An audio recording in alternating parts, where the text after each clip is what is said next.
Hello friends, आप सभी का मिशन वन वे चैनल में स्वागत है। दोस्तों, आज हम लोग बात करेंगे बीएड फर्स्ट ईयर।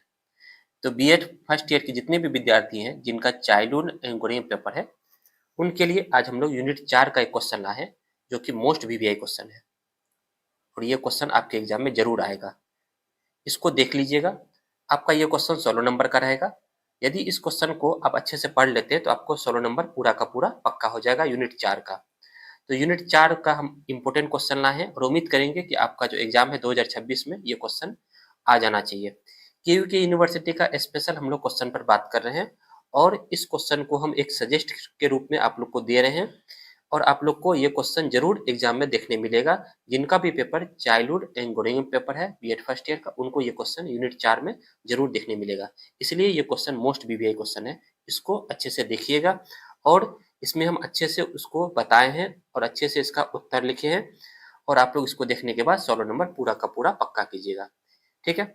जिन लोगों को बीएड फर्स्ट ईयर और सेकेंड ईयर का नोट्स चाहिए, इस नंबर पर कांटेक्ट कर सकते हैं। ये मेरा व्हाट्सएप नंबर है, जहां बीएड फर्स्ट ईयर और सेकेंड ईयर का नोट्स अच्छे और सरल भाषा में हम उपलब्ध कराते हैं। ठीक है दोस्तों, आइए हम लोग क्वेश्चन पर बात करते हैं। क्वेश्चन है कि लिंग के संदर्भ में पार्श्वीकरण और रूढ़िवादिता की अवधारणा का वर्णन कीजिए। बहुत अच्छा क्वेश्चन है, इसको ध्यान से देखिएगा। Describe the concept of marginalization and stereotyping with reference to gender.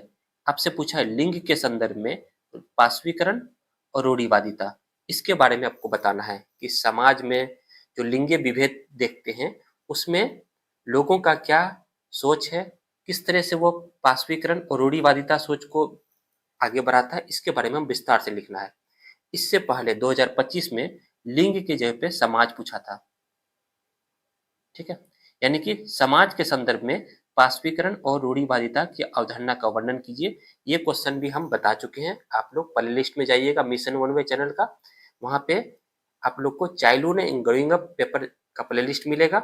वहां पे हम देख बताए हैं कि समाज के संदर्भ में पार्श्वीकरण और रूढ़िवादिता की अवधारणा का वर्णन कीजिए। ये क्वेश्चन आप लोग का 2025 में पूछ चुका था, इसलिए आज हम लोग बात करेंगे लिंग के संदर्भ में और ये बहुत इंपॉर्टेंट है। आपको एग्जाम में ये क्वेश्चन जरूर देखने मिलेगा। तो आइए हम लोग इसको विस्तार से पढ़ने का प्रयास करते हैं और समझेंगे कि किस तरह से इसका आंसर लिखेंगे कॉपी में। सबसे पहले आप रूपरेखा तैयार कीजिएगा। रूपरेखा में आपका जो पॉइंट होगा वो क्वेश्चन के अकॉर्डिंग होना चाहिए। ठीक है, सबसे पहले आपको लिखना प्रस्तावना।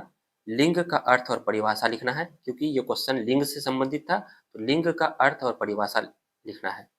लिंग के संदर्भ में पार्श्वीकरण, लिंग के संदर्भ में रूढ़िवादिता और निष्कर्ष। यहाँ पे पार्श्वीकरण और रूढ़िवादिता अलग अलग शब्द है, दोनों को एक जैसा नहीं समझना है। इसलिए लिंग के संदर्भ में पहले पार्श्वीकरण के बारे में विस्तार से लिखना है और लिंग के संदर्भ में रूढ़िवादिता के बारे में लिखना है और लास्ट में निष्कर्ष को लिखना है। ठीक है, आइए हम सबसे पहले प्रस्तावना पर बात करते हैं। रूपरेखा बना लिए। रूपरेखा आपका क्वेश्चन के अकॉर्डिंग होना चाहिए। ठीक है, चलिए आइए हम लोग एक एक करके पॉइंट को अच्छे से विस्तार से बताते हैं।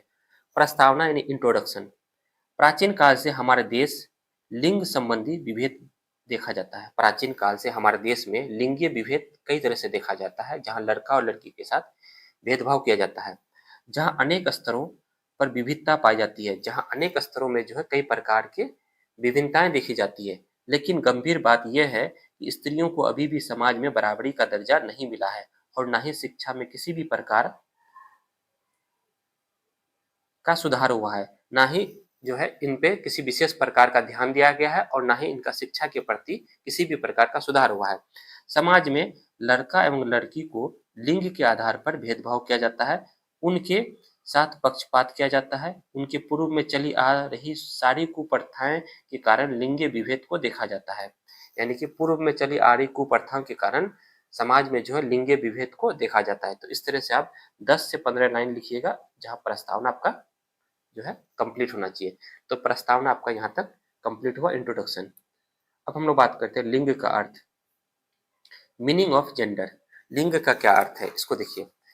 जेंडर एक सोशल कंस्ट्रक्शन, सामाजिक संरचना होती है। जेंडर जो शब्द है एक सामाजिक संरचना है, यानी कि समाज के द्वारा दिया गया एक शब्द है, जो समाज के दिए गए शब्दों के आधार पर लड़का या लड़की की पहचान की जाती है। यानी कि जेंडर का मतलब क्या होता है, लिंग का मतलब होता है लड़का या लड़की। तो लड़का या लड़की ये शब्द कौन दिया, तो ये शब्द दिया समाज।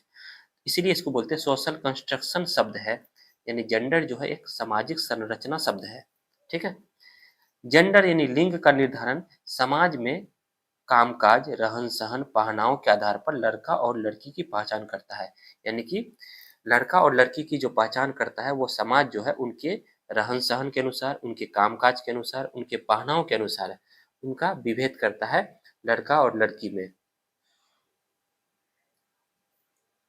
लिंग शब्द जेंडर का हिंदी रूपांतरण है, जिसका अर्थ होता है उस भूमिका की पहचान करना जिससे पुरुष या महिला की पहचान की जाती है। यानी कि जेंडर शब्द जो है एक प्रकार का क्या है, हिंदी रूपांतरण है। जेंडर का हिंदी होता है लिंग, और इसका मतलब होता है कि पुरुष और महिला की एक पहचान करना।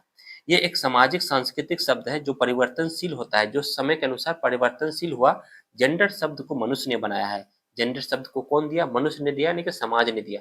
समाज ने ये कहा कि यदि जो घर का काम करेगा तो उनको लड़की कहा, जो घर से बाहर काम करेगा तो उनको लड़का नाम दिया। तो इस तरह से जो है जेंडर का अर्थ होता है लड़का या लड़की, जो कि समाज के द्वारा दिया गया शब्द है।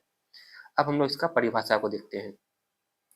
लिंग का परिभाषा दिया था यूनेस्को ने कि लिंगीय विभेद जहाँ कन्या भ्रूण हत्या आदि कुप्रथाओं को जन्म देती है, लिंगीय विभेद भयावह अवस्था में पहुंच चुका है। ये परिभाषा दिया था यूनेस्को ने, आप लोग इसको याद रखिएगा। चलिए अगला टॉपिक है लिंग के संदर्भ में पाशवीकरण, marginalisation with reference to gender. ठीक है, यही आपका क्वेश्चन था कि लिंग के संदर्भ में पाशवीकरण क्या है। इसको देखिए, लिंग के संदर्भ में पाशवीकरण से तात्पर्य है जिन्हें भेदभाव, बहिष्कार, शिक्षा से वंचित, अवसरों तक सीमित पहुंच के कारण समाज की मुख्य धारा से अलग थलग कर दिया गया है।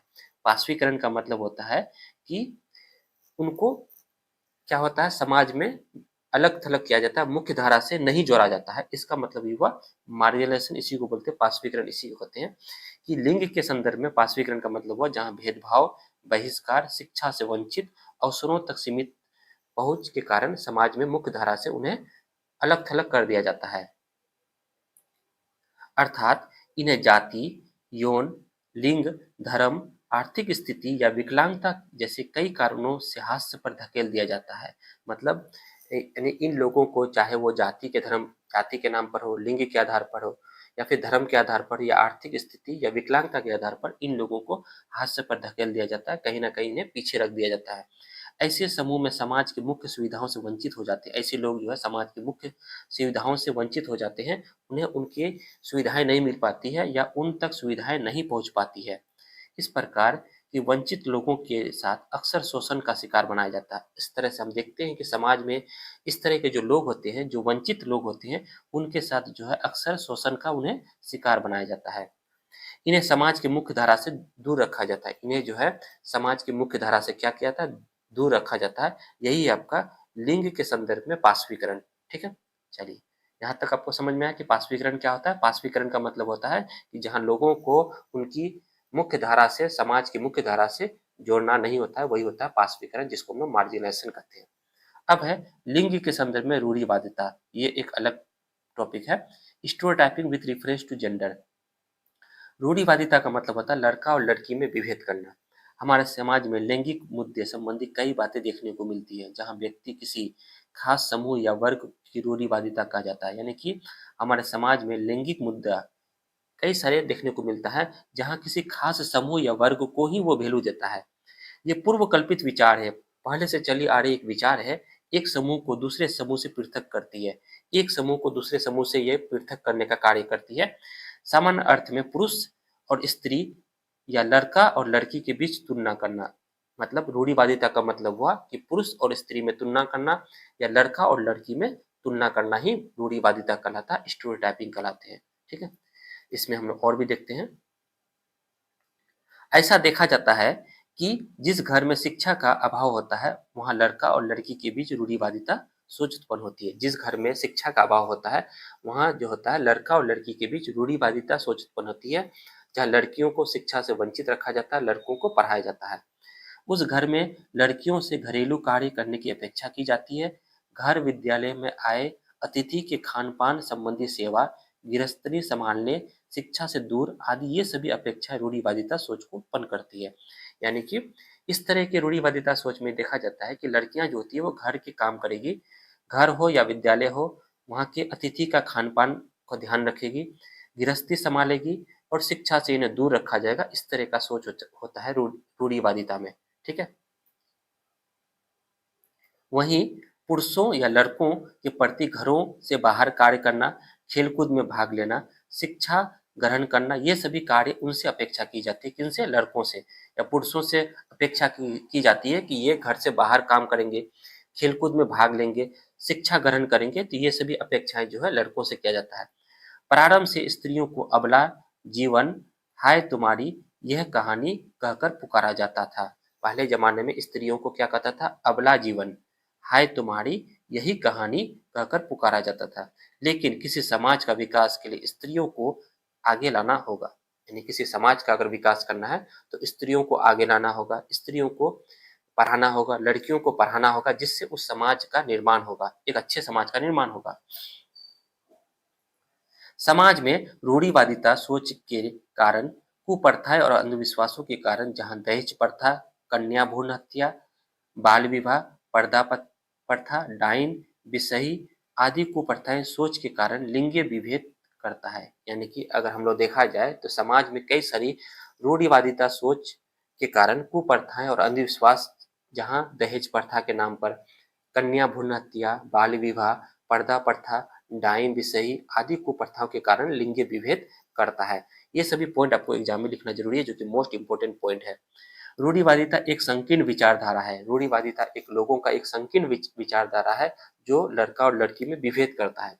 लोगों की संकीर्ण विचारधारा ये है कि लड़का और लड़की, लड़का जो होते हैं वो माता पिता के बुढ़ापे का सहारा वंश चलाएंगे, उसे पढ़ा लिखा कर वंश को आगे बढ़ाएंगे। जहाँ ये सोच होता है कि लड़का जो होता है वो माता पिता का बुढ़ापे का सहारा बनता है, वंश चल आगे बढ़ाता है और पढ़ा लिखा कर वंश को आगे बढ़ाएंगे। ठीक है। वहीं लड़की के पैदा होने पर शोक का माहौल रहता है, क्योंकि उन्हें दहेज देनी पड़ती है। उन्हें पढ़ा लिखा कर क्या फायदा होने वाला है? बालिकाएं का कार्य चूल्हे चौके तक सीमित माना जाता है। इन्हीं कारणों से लिंग विभेद उत्पन्न होता है। इन्हीं कारणों से जहाँ समाज में लिंग विभेद देखने का यही कारण है कि जहाँ लड़कों को उनके माता पिता बुढ़ापे का सहारा, वंश चलाएंगे, पढ़ लिख के वंश को आगे बढ़ाएंगे, इस तरह की सोच रखती है। वहीं लड़कियों को चूल्हे चौके तक सीमित रख देता है, जहाँ लड़कियों के जन्म लेने पर शोक का माहौल बनता है और दहेज देनी जैसी प्रथाओं को उनके दिमाग में आ जाती है। तो यही कारण होती है कि लिंगीय विभेद उत्पन्न होता है समाज में।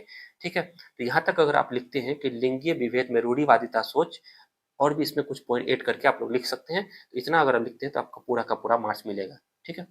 और लास्ट में हम लोग इसका निष्कर्ष को लिखते हैं। निष्कर्ष यानी कंक्लूजन। अतः उपयुक्त बातों से स्पष्ट होता है कि लिंग के संदर्भ में पाशवीकरण तथा रूढ़िवादिता जैसी सोच पूर्व से चली आ रही है, जहाँ समाज उन पर कुप्रथाओं से भेदभाव करती है। लेकिन सरकार इन लिंगीय विभेद को मिटाने के लिए कई सारे प्रयास कर रहे हैं। यानी कि सरकार जो है इन लिंगीय विभेद को, इन कुप्रथाओं को, इन अंधविश्वासों को क्या करती है? मिटाने का प्रयास करती है। महिलाओं के लिए शिक्षा में वृद्धि ला रही है। लिंगीय विभेद को हटाने के लिए, खत्म करने के लिए नए नए कानून बना रहे हैं सरकार। तो इस तरह से हम लोग देखें कि पाशवीकरण, ठीक है, तो पाशवीकरण और रूढ़िवादिता, पाशवीकरण तथा रूढ़िवादिता किस तरह से जो है हम लोग को देखने मिला, ये अलग अलग टॉपिक है, इसको देखते हुए अच्छे से पढ़िएगा। ठीक है। तो हम लोग देखें कि लिंग के संदर्भ में पाशवीकरण तथा रूढ़िवादिता की अवधारणा किस तरह से समाज में देखा जाता है, इसके बारे में आपको विस्तार से लिखना था, जो कि हम अच्छे से बता दिए। इसको आप लोग अच्छे से लिख लीजिएगा तो आपको 16 का 16 पूरा मार्क्स मिल जाएगा। ठीक है दोस्तों, उम्मीद करेंगे कि आप लोग को वीडियो अच्छा लगा होगा और कंटेंट बहुत अच्छा लगा होगा। ठीक है। फिर हम लोग नए टॉपिक में नए वीडियो के साथ मिलेंगे। तब तक के लिए धन्यवाद।